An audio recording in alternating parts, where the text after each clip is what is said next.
Gloucester History Festival. Beams and the Blackfriars were donated by Henry III. And I mean, there's so much great stuff that goes on here. If anyone's not been to Gloucester History Festival...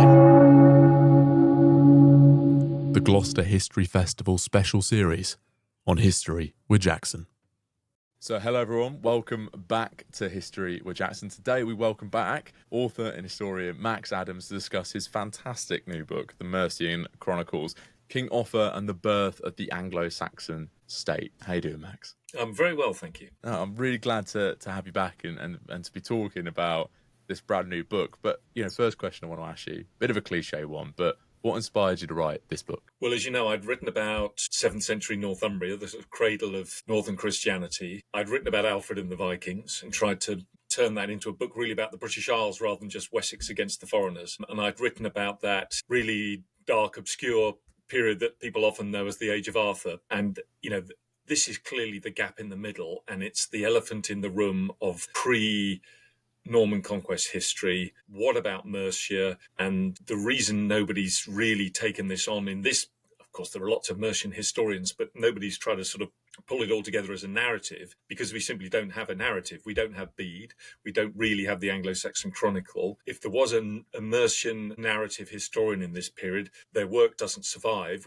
We don't know who they might be. And it's a complete mystery. And so cobbling together an idea of a sort of continuous historical narrative is really a bit like going into an old-fashioned film cutting room and just finding millions of fragments of celluloid on the floor and just trying to take them together in some sort of combination that you think makes some kind of sense. And in the end, I knew I was going to have to tackle this sort of historical mountain, really, and just take it on and see what emerged. And as always, or so often with these things, what emerges is something you didn't quite anticipate at the beginning. It's certainly, a fascinating period. And the fact that you're able to piece together all the fragments that we have to create a picture of what's happening at that time is really interesting. But there might be quite a few listeners listening now thinking, well, what is Mercia? Where was it? What was it kind of made up of? Because it's before this Norman conquest era Britain that we know in the Roman period. Well, I wish I could give you a nice clear answer there. People ask me all the time, where were the boundaries of Mercia? I can't really tell you, but what I can give you a geographical sense of what we mean. So if we think of Mercia really as a confederation of a group of Midlands peoples, some of whom are historically very well attested, like the Huicher, who inhabited the Severn Valley and its hinterland. We have the Middle Anglians, who are a sort of conglomerate of their own sort of groups of people in the East Midlands. We have the sort of Mercians proper, who seem to have emerged either side of the upper River Trent. Mercia, of course, the name itself means the boundary people. It's the same word that comes into the medieval period as the marches, the Anglo-Welsh marches. And it's traditionally thought that Mercia relates to Wales, but that has never entirely satisfied me. And I can't really give you a good answer except the fact that we have a good idea that the core lands of Mercia, the original core lands, are around the upper Trent in the sort of region of Lichfield, Tamworth, Repton, that sort of northwest corner of the Midlands. And I wonder if it's the border in question is actually to do with where four medieval counties actually meet. And it may be something as simple as that. But perhaps the best idea to give viewers an understanding of how Mercia pulls together as really almost the first English nation state is if you draw a theoretical line between Chester and London, Chester in the northwest, London on the Thames in the southeast, Lincoln in the northeast, and shall we say Gloucester, Exeter in the southwest, you get an X. And that's a pretty good way of showing the extent of Mercian power and also the secret to Mercian success, because that X, which is comprised of the Fossway, which is a Roman road that goes all the way from Lincoln to the southwest, and Watling Street, which famously, of course, goes from Chester to London. And those roads don't just provide you with a sort of Midland square. They also do what the Romans understood very well, which is they connected the important navigable riverheads on the key rivers that the Romans needed to control and gave them access via side roads to all sorts of places into which shipping could come. So it's a network of control that the Romans constructed and understood. And at some point, the Mercian kings begin to understand their own history and see what opportunities this connected highway of water and fast military roads can do for them. It's really interesting seeing that linkage between rivers and the Roman Empire, what they left behind. But then, you say that within the book, you've mentioned quite a few rivers. You mentioned the Trent, the Severn Valley, the Nen or the Nene, as we were discussing before this call. How were they able to use those riverways to build themselves up? Because there are several other kingdoms in England at this point. There are. Well, I suppose going back to the beginning, that Mercia rises as a power, or rather Mercian warlords arise as powerful kings in the second quarter of the 7th century. So contemporary with King Oswald of Northumbria, who I've written about before, is a great pagan Mercian warlord known as Penda, who seems to come from somewhere in the southwest. He probably belongs in the lands of the Huichie, either side of the Severn Valley. He may well come from British background, ethnically speaking, if we care about ethnic identity in this period. And he defeats a series of Northumbrian warlords, and it gives him bragging rights. And from that point, his dynasty is on the throne of Mercia for 150 years. His sons are kings after him, and his grandsons are kings after him. Crucially, in this dynasty, in the 8th century, two kings of Mercia, King Athelbald and King Offa, between them reign for 80 years. King Athelbald, who's the much less well-known king than Offa, is the longest reigning English king before Edward III, 41 years. And if you think of that in an era where we are supposed to believe that people die young, these kings are on the throne for 41 years, and then Offa 39 years. That sort of dynastic stability gives you the opportunity to invest in ideas beyond mere winning battles. It allows you to invest in an idea of something that might survive the death of a king, something that is robust enough to continue into the future as a legacy. And to all intents and purposes, that means you create a state, the first really early medieval state in England. The Northumbrians haven't done that. The kings of Wessex, when they do it, are copying the Mercian kings. So your question was, how do Mercian kings understand this relationship between the roads and the rivers, and how you extract political and economic power from them? I suppose the answer is I'm not sure it's the Mercian kings who do it. And in fact, I couldn't say who does figure it out. It's some people who may be Frisian traders. They may be the abbots and abbesses of a series of royal monasteries founded along all these rivers. It may be bishops, and it may be a new sort of aristocracy that's slightly more interested in living till old age than they are in dying in battle alongside the king. So they seem to swap the idea of live fast, die young, die gloriously, but for an idea of there's something that we might consider as a legacy that our children and our descendants might benefit from. But somebody starts to invest very heavily in the landscape, and I think that the obvious finger to point to is the monasteries. They're given land permanently, forever, unlike warriors who hold land for a life interest. And so these monasteries begin to invest in their land. They very often site themselves on navigable rivers. Now, whether that's with trade aforethought or whether that's just an ideal place for a monastery is difficult to tell. By the middle of the 8th century, these monasteries are not just subsisting, they are profitably trading along this network of roads and rivers. And picking up on the niceties of that is really tricky, but there's enough evidence now to show that that is what's happening. Under the king's patronage, whether at their behest or whether for their profit is another matter. It's certainly an interesting mix of what's going on in the picture. And there's so many things I wanna pull on there and discuss a bit further. But I think central to that really is the role of religion.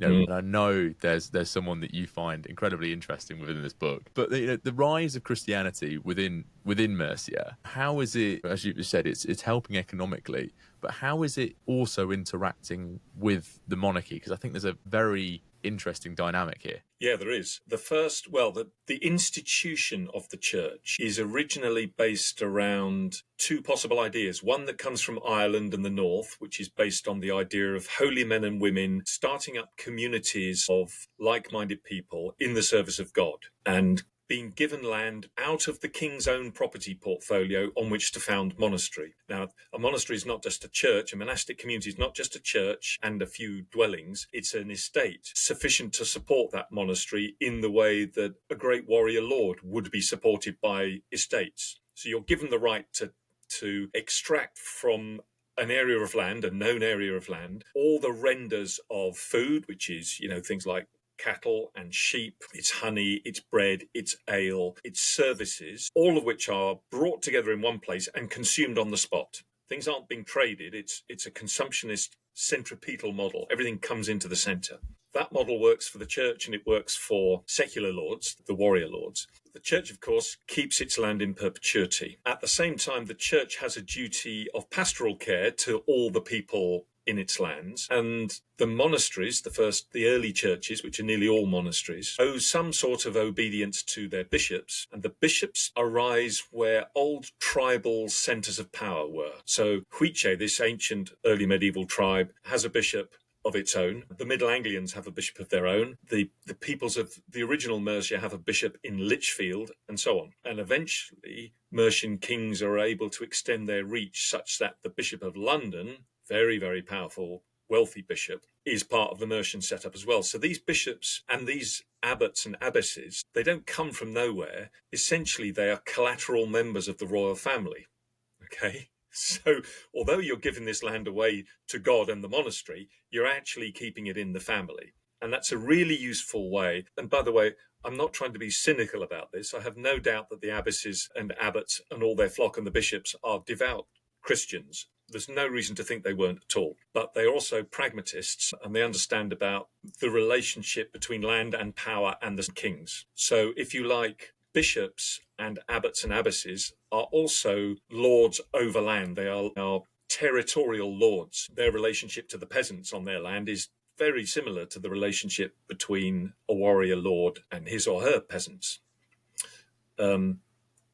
It's the permanence of those religious institutions and the permanence of those places of institutional worship that allows them to invest in things like water mills, which are a huge material investment with a slow but steady payback, literally a slow but steady payback, to invest in breeding new types of cattle so that or new strains of crop, so that they're not just eating what they produce and producing what they eat. They have a transferable surplus that changes everything. And on the back of that tradable surplus, Mercian kings, whether knowingly or just by taking advantage of it expediently, create an apparatus of state at the top of which they sit. But that state has a sort of religious civil service. It has a productive landscape. It has a trading surplus. And that surplus nets the kings sufficient income that it becomes less and less interesting to go and fight other kings with the possibility you might get killed.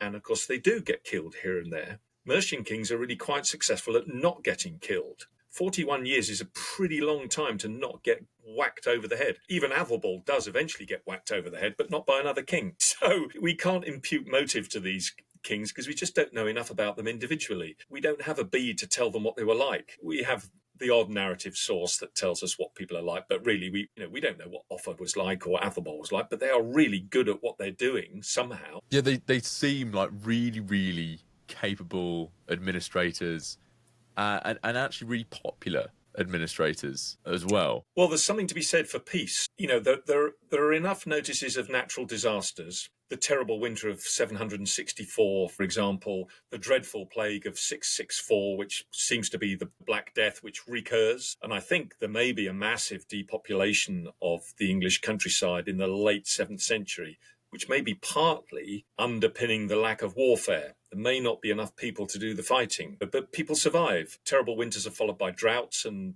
cattle pestilence and so on. Life is hard, but communities are resilient. And the monasteries and the church institutions are really resilient. I mean, if you think of the disruption caused by the Viking Wars, the Norman conquest, all sorts of other things going on throughout medieval history, and yet there was a Bishop of Worcester in the 680s, and there is still a Bishop of Worcester. There's a Bishop of London, and there was in, six whenever. There are bishops at Peterborough, which was then called Medeshamstede, with a little bit of discontinuity, but they're the same places. London is still the most important place. And the great county towns of the Midlands, that industrial heartland of the Midlands that runs from, Stafford, Lichfield, Derby, Nottingham, Stamford, Lincoln, Leicester, Northampton, Bedford, all those are towns created under the peace and prosperity of the Mercian kings of the 8th and 9th centuries. The great prosperity of England, its source of medieval power, what makes it so attractive to invade, is this enormous amount of wealth that comes out of the Midlands in the 8th and 9th centuries. And we could, perhaps talk about what that tradable surplus is made of, because it's quite interesting stuff, really. But I know there are many other things to probe. So ask away. That was going to be my next question, actually. That trade, what is it, and where is it going?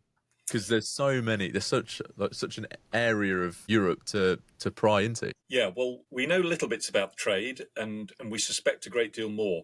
We know, for example, that the area around Droitwich, which is just northeast of Worcester on the River Salwarp, was a centre of the salt production business during the Iron Age and then the Roman period. There are natural salt springs that come to the surface at Droitwich, a town which I think may be the oldest industrially productive continuing town in Britain. Those salt springs produce salt at a brine concentration 10 times that of seawater. It's much, much easier and cheaper to make solid salt from Droitwich salt springs than it is to make salt out of the sea. You have to make a lead pan. As it happens, there is lead in Mercia, in the Derbyshire peaks. You need vast quantities of firewood or charcoal to heat the pans to boil the salt off.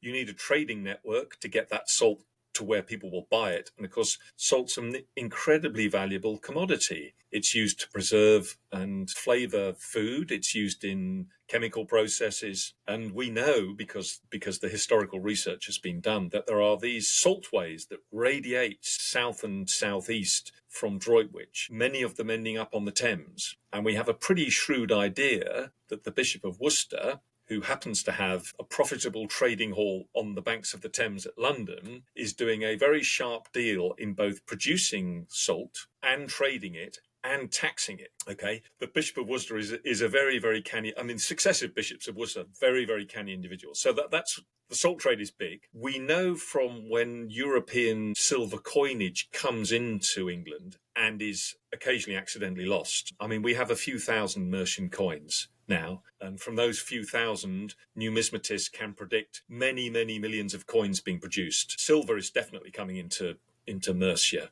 and what's going out in return is, salt, wool, finished textiles. There's a thing called opus Anglicanum, very, very fine textiles and embroidery and tapestry being produced in English monasteries, which is it's ending up on the continent.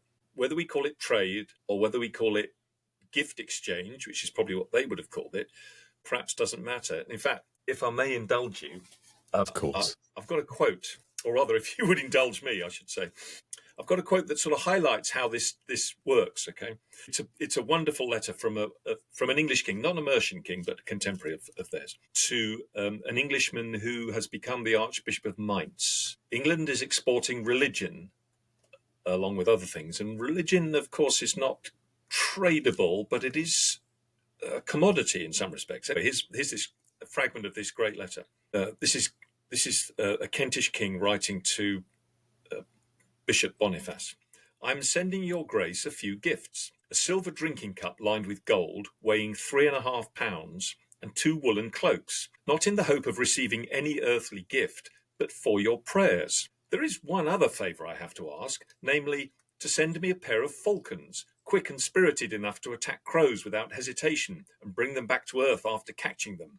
There are few hawks of this kind in Kent. Well, one gift is reciprocated by another, but it's trade by any other name. And we've got tons of examples of these reciprocal gifts going on, just giving us little clues. And of course, occasionally archaeology turns up the material evidence. We know that lava quernstones are being imported from Germany, highly valued commodity. We know that lead is moving around. We know that iron is moving around. We know that books are being produced in the monasteries, in their scriptoria, and being sent to the continent in high demand. Just for example, copies of the works of Bede are always in demand on the continent. So, book production is a big thing. A lot of the coins that we find lost in the 8th century are being lost in the Cotswolds. The Thames, of course, is navigable from Lechlade all the way down. And the place names along the Thames tell us that there are wharfs and windlasses and all the sort of paraphernalia you need to lift boats out of the river and so on. And in particular, in recent years, Reading University have been excavating at a monastery called Cookham, well known on the Thames as a setting for the wind in the willows, a beautiful part of the world. Cookham was a monastery, a royal monastery. Its abbesses were royal women, but we now know from excavations there that it was a highly profitable trading estate. There's metalworking going on.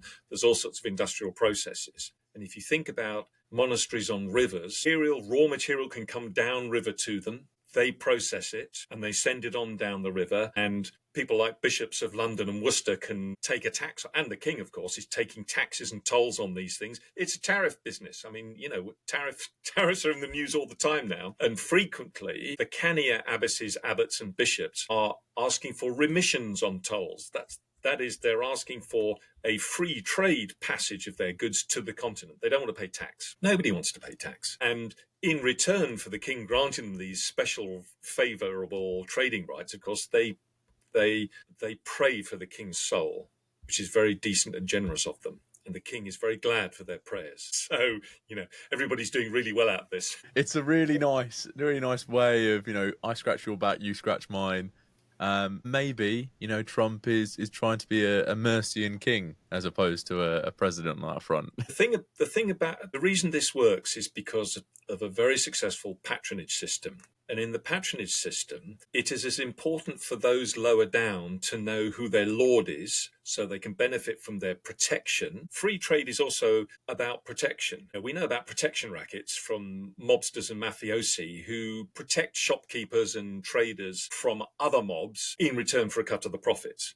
Well, protectionism and trade wars are pretty much the same thing. And in fact, the first historically attested trade war in British history happens because the Emperor Charlemagne of France falls out with King Offa over a marriage proposal between their sons and daughters. And Charlemagne throws a hissy fit and tries to ban all trade across the Channel. Well, of course, it didn't work then, and it don't work now. Try stopping boats crossing the Channel. Yeah, good luck with that one. But I think it's diplomacy, it's European diplomacy is happening, and it's Mercian kings are doing it. I think that's a really nice point. I think it shows Mercia kind of becoming this continental player. Oh, why is it so important for Offa to do that? He is part of the club of European Christian kings.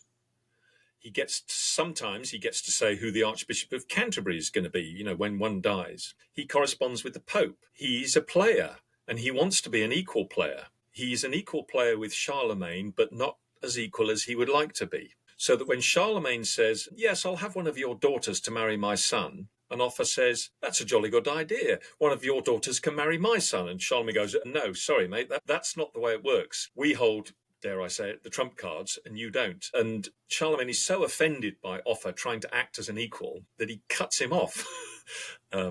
They make up in the end, just before King Offa dies. But it's a salutary lesson in how the Mercian kings have built themselves up to a point where Charlemagne has to send spies over to England. These are, of course, religious men interested in speaking to their Christian brethren in England, but they're intelligence gathering at the same time. You can be sure of that. One of them, of course, is a Northumbrian, Alcuin, the greatest scholar of his age, who teaches at the Imperial School in Aachen in Francia and is corresponding on a very interesting level with all sorts of people in England from whom he gathers intelligence. It's a really connected world. But I suppose that the thing that you could say that all that's inevitable. Once productive monasteries are controlling trade surpluses, what is different about what happens with Mercia is that somehow, somewhere along the line, royal administrators, whether it's kings, whether it's their whether it's their bishops who are very well read, very well connected with, and literate, of course. Kings don't write and they don't read. They rely on churchmen to do their reading for them, particularly bishops. We get this sense that at some point, probably in the reign of King Athelbald, Mercian kings realise, and I suspect it's because their territories are now so complex, they have to spend so much time on the road, travelling between royal estates, between the major monasteries, living off the fat of other people's land, as it were, that at some point they realise that they need to administer this complex network of centres of power, centres of wealth, centres of influence, because if they lose control of it, then Mercia collapses into its constituent parts very, very quickly, and we're back into tribal warfare, which is what's happening in Northumbria in this period, and it's happening in Wessex in this period. And the Mercian kings, during the period when King Offa and King Athelbald reign in Mercia, there are 11 kings in Northumbria, okay? And Mercia doesn't need that business. So at some point, the Mercian kings realise that they've got to confront a basic challenge. They've given a lot of land away to the church. That land would once have supported warriors to keep the Mercian army functioning. The number of warriors in the Mercian army are fewer, and quite a lot of the lords in different parts of Mercia beginning to wonder why, if the churches have land in perpetuity and are doing very well, thank you, from it, why shouldn't the secular lords, the loyal warriors, the people who do the king's business, why shouldn't they get a cut of that pie? Why shouldn't they have their land in perpetuity so they can pass it to their son, they can invest, they can trade, they can do all the things that the church does? Well, that starts to happen, and we know that starts to happen because the principal source of Mercian history in this period are charters. Charters generally written on behalf of the king, granting such and such a right or such and such a piece of land to a bishop, an abbot, a secular lord, whoever, in return for trading rights, salt rights, money, cash, whatever. But the problem is that as King Alfred famously later said, a king needs fighting men, baying men, and farming men. Well, there are beginning to be somewhat too many praying men and farming men and not enough fighting men. What the Mercian kings or their administrators do is conceive of a network of places from which they can exercise regional control. The term they use is burh, B-U-R-H. It's the origin of the English boroughs. King Alfred famously constructs a series of these fortified burhs or boroughs to defend against the Vikings. And it was always thought that the Alfredan system had invented it, but in fact we now know that it was Mercian kings who invented this system. And so along this crisscross network of roads and at the heads of rivers in these very strategic places, they begin to found these burhs, they have earthworks around them. Are they defended? Well, they're defensible. Probably the principal thing about them is the prestige. They're places where trade can start to go on under the king's eye and under the king's tax collectors. They're places where regional power can be administered, judicial, legislative. They're places where charters might get written. And we now can start picking these places out in the Mercian landscape through place names, through archaeology, through coins turning up. Places like Salmonsbury near Bourne-on-the-Water, on the Fosse Way. Leicester seems to be a burh. There are places along pretty nearly all those navigable rivers. Sometimes a burh looks a bit like a monastery. Sometimes a monastery looks a bit like a burh. The problem that King Athelbald has is he wants to build infrastructure. He wants to build bridges that can cross the River Trent. The River Trent is a huge, powerful river. But at some point in King Athelbald's reign, they build a bridge across it. Who builds the bridge? Somebody's got to owe Athelbald the labour and the engineering skills and the materials to build a bridge at a village called Cromwell. The archaeological remains of it were discovered in the 19th century. There must have been lots of other bridges, probably lots of water mills, lots of other things being built. Roads got to be mended. River wharfs have got to be maintained. Who's doing this stuff? And of course, the king needs an army. And at some point, Athelbald goes, hang on a second. All my warrior lords are claiming remission from all these services that I used to expect from them. But if he imposes those services, building fortifications, repairing bridges, repairing roads, serving in the king's army from his secular lords, they're going to say, well, hang on a second, what about the churches? So he comes to the decision that he will extract those same services, the common burdens, as he calls them, from the churches. Well, there's all hell to pay because the churches kick back like mad. The church is now really powerful. The bishops are really powerful. The abbots are powerful. So they have this series of synods, one of which we know happened at a place called Gumley, where there's sort of natural amphitheatre and a big mound in the middle where the king must have promulgated to his assemblies these great rulings about how he wants everyone to pay the same services. And one or two of these meetings happen at a place, incredibly, we don't know. It's called the famous place that is known as Clavicho. Famous to everybody, but we don't know where it was. I think somewhere like Hertford. Anyway, in a series of reforms, this sort of battle that keeps being paid off through history, right up until the time of the Henry VIII and the Reformation and thereafter, between the church trying to restrict the king's rights against what it sees as its privileges, and secular lords wondering why the church isn't paying its dues. And this battle goes on, but in the midst of all that, one of the solutions to this problem is to create effectively a state administration. And it may happen by chance, it may happen through very, very careful. There may be one brilliant person who figures it all out. I mean, it's a great intellectual achievement as well as it's almost the equivalent of achievement of the way in which Britain responded to war and the approach of war in the 1930s, the sort of national effort. By the end of Offa's reign, the Mercian State, which is really the English state, is immensely powerful, well organised, resilient, except for one thing. But we won't talk about that. When you create a state like that, how does it? Because there are still other kingdoms within England. How does it respond to these other kingdoms, and how do these other kingdoms respond to it? Because essentially, it is just a super state in the middle of England. You buy them off the same way the UK has been buying Scotland off and Wales off for the last few hundred years. Sorry, I mean, let's tell it like it is. Yeah. You buy them off. And you buy them by giving their kings your prettiest daughter. You buy them off by giving them privileges. You buy them off by giving them privileged, honourable places at your table. I mean, there were independent kings of Fuicha in the late 7th century, and then suddenly they're the eldermen of the Mercian kings signing his charters, getting all sorts of privileges in their lands, but they're not kings anymore. He tries to do the same with Kent. King Offa tries to do the same with Kent and annexes it, but it never really ends well.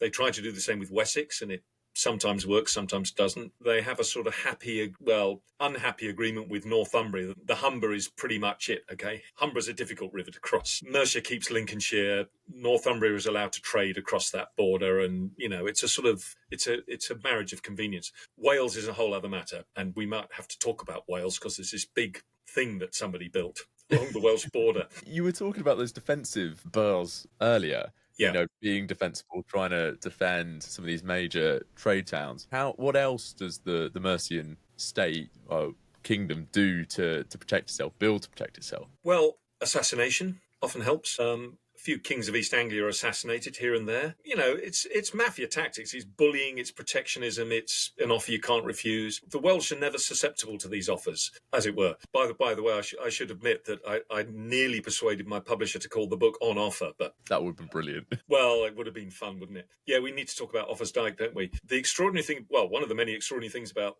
Offa's Dyke is that we don't really know who built it, and we don't know when it was built. Bishop Asa, who was a member of King Alfred's court, and possibly one of the people behind the Anglo-Saxon Chronicle, he said that there was in former times a great and powerful King Offa who fought off all the nations around him and built a famous dyke. So there's no real reason to think it wasn't King Offa. It would in a way be more convenient if it was King Athelbald for various reasons. But anyway, King Offa it is. But many, many archaeologists have dug holes in Offa's dyke. We've never yet got a date out of it. Never yet. At some point we will, because we now have a technique for dating buried soil horizons called optically stimulated luminescence, OSL. Watts Dyke, which is a smaller sibling, if you like, some miles to the east and in the north end of Offa's Dyke, we do have a date off that. That's early 9th century, post-Offa. It would be handy in a way if Watts Dyke was the prototype for Offa's Dyke, but it's not that way. It's not that convenient. Offa's Dyke is constructed for several reasons. One is performative. The act of being able to force people to build it is a performance of power. Remember, again, we go back to contemporary politics. We're going to build a wall. Who's going to pay for it? Not us. They're going to pay for it. There's going to be a wall built to stop Mexicans coming out, and Mexico's going to pay for it. Well, it's possible that Offa's Dyke was built by prisoners of war or tributary labour. That in itself is an act of power in the landscape. And that boundary if it is a boundary, goes all the way from the mouth of the River Severn estuary, pretty nearly to Chester. It's a brilliant engineering masterpiece, and I've walked it. How the hell they surveyed it, I mean, I have some ideas, but it's an astounding achievement. It never seems to have been fortified in like Hadrian's Wall was, but we now know from various place names that there were probably people who had responsibility for controlling sections of it, what we would later call marcher lords. They had lookout places, and they had points where they could exercise more control than others. And certainly the little narrow valleys that cross from east to west across that frontier region are nearly all blocked by Offa's Dyke. If you want to come over here and nick our cattle, you're going to have to go the long way round. That's, I think, part of it. So it has multiple roles. It has performative roles. It's a zone of control. I don't think I would give it much more than that, but it's certainly a statement of immense power and capability. After all, there was nothing else bigger built for a very long time afterwards. It's a huge achievement, and that's the achievement of a state, not of a tribal kingdom. I think it's, as you say, it is such a symbol of power. But then, when that head of power, Offa, when he dies, how does this kingdom respond, and what happens to it? Because when you've had, two kings back to back, 41 years and 39 years, that naturally would be assumed to be a point of instability. It is. It'd be lovely if we had time to talk about King Offa's queen, but more importantly, in some respects, is the fact that he has a son, only one son, and that son succeeds him and dies after a year. That's a big problem, because the son doesn't have heirs of sufficient age to take over the kingdom. So you're right, instability, of the sort that Mercia has been trying to protect itself against, that's happening in the other kingdoms around it. As it happens, the next king after Offa's son, we're talking the year 796 onwards, 796, reigns for 20 years. So there isn't immediately stability. Offa is looked back on as a golden age, partly because of the Dyke, partly because of his relations with Charlemagne, which are written about by contemporaries. His two immediate successors after his son do pretty well, but unfortunately for Mercia, the breakup of this long-running dynasty coincides with the rise of a dynasty in Wessex that does very well, and the first really powerful king in this dynasty, Egbert, who's been in exile in France for many years, defeats Mercian armies 2 or 3 times, and he is the grandfather of King Alfred. Okay, so there's the rise of Wessex. But probably a bigger issue is the fact that we have predatory raiders beginning to come across the North Sea, who, starting with a raid on the south coast in 787, then with the very famous raid on Lindisfarne in 793, the sort of traditional heralding of the Viking Age, then increasingly they begin to pick off coastal monasteries. Remember, in Scandinavia, treasure is hoarded by fire-breathing dragons and can only be won by brave warriors with mighty swords. In England, treasure is guarded by prematurely balding men wielding staffs and prayers and crosses, and it's not much of a contest. And these monasteries are hugely wealthy. We know that their churches were festooned with bling, with gold, with plate, with tapestry.